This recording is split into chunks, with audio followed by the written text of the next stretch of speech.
మరొకసారి స్పష్టం చేస్తున్నాను, మీ అక్రమానికి మీ దౌర్జన్యానికి తగ్గేదే లేదు. అలాగే నాకు ఒక అనుమానం ఉందండి అనిత గారు, మీరు అసలు అన్నది అంబటి రాంబాబు గారినా లేకపోతే పరోక్షంగా లోకేష్ గారిని ఏమన్నా అన్నారా? ఎందుకంటే గతంలో ఆయన కూడా అలాంటి సైకిల్ చేయడం జరిగింది. మిమ్మల్ని తిరుపతి లడ్డూ విషయంలో అబద్ధాలు చెప్పమని ఏమన్నా ప్రెషర్ చేస్తుంటే ఆ ఫ్రస్ట్రేషన్ ని పరోక్షంగా మీరు ఆయన మీద చూపించినట్టు కూడా నాకు అనుమానం కలుగుతుంది. అలాగే ఈ సందర్భంలో మీరు అమ్మ, గతంలో అమ్మ అనేటువంటి పదంలో కూడా ఎంత భూతర్థం తీసి మాట్లాడొచ్చు, ఎంత అశ్లీలంగా మాట్లాడొచ్చు అని చెప్పి మీరు ప్రపంచానికి తెలియజేశారు. చూసారా? ఆ ఘనత మీకు మాత్రమే చెందుతుందని కూడా నేను చెప్తున్నాను.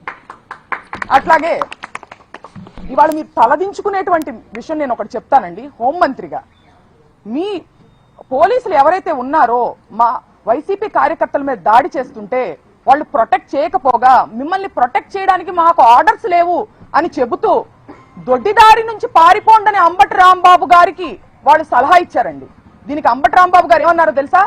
నా ప్రాణాలు ఇక్కడైనా వదులుతాను, చావనైనా చస్తాను, కానీ దొడ్డిదారి నుంచి పారిపోయే ప్రసక్తే లేదని ఆయన చెప్పడం జరిగింది. మరి మీ పోలీసుల పనితీరు ఎట్లా ఉందో ఒకసారి మీరు ఆలోచించుకోవాలి.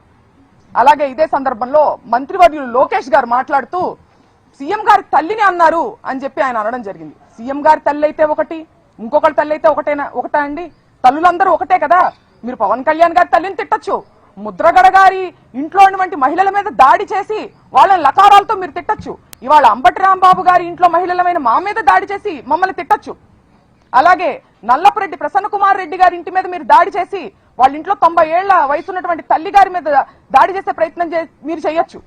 జోగి రమేష్ గారి ఇంట్లో మహిళలు లేరా అండి? ఆ ఇంటి మీద కూడా మీరు దాడి చేయొచ్చు. దీన్ని ఖండించాల్సినటువంటి అవసరం మీకు లేదా? అంటే ఎంత దురదృష్టం అంటే అండి, ఇవాళ ఆవిడ మహిళ, ఒక హోమ్ మినిస్టర్, ఒక రాష్ట్రానికి సంబంధించిన హోమ్ మినిస్టర్ అనేది ఆవిడ మర్చిపోయారు. కేవలం ఒక టీడీపీకి సంబంధించినటువంటి కార్యకర్తగానే ఆవిడ స్పందిస్తున్నారు. ఇరుపక్షాల ఉన్నటువంటి తప్పుల్ని ఖండించాలి వివక్ష లేకుండా అనేది ఆవిడ బాధ్యత కాదా?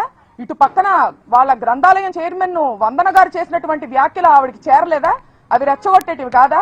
గల్లా మాధవి గారు తరువాత రోజు దాడి జరిగి అరెస్టు జరిగిన తరువాత రోజు కూడా ప్రత్యక్ష ప్రసారంలో కూర్చుని ఆవిడ మమ్మల్ని బెదిరిస్తూ రెచ్చగొట్టేటువంటి వ్యాఖ్యలు ఖండించాల్సినటువంటి బాధ్యత హోమ్ మినిస్టర్ గా ఆవిడకి లేదా అని సందర్భంగా నేను ప్రశ్నిస్తున్నాను.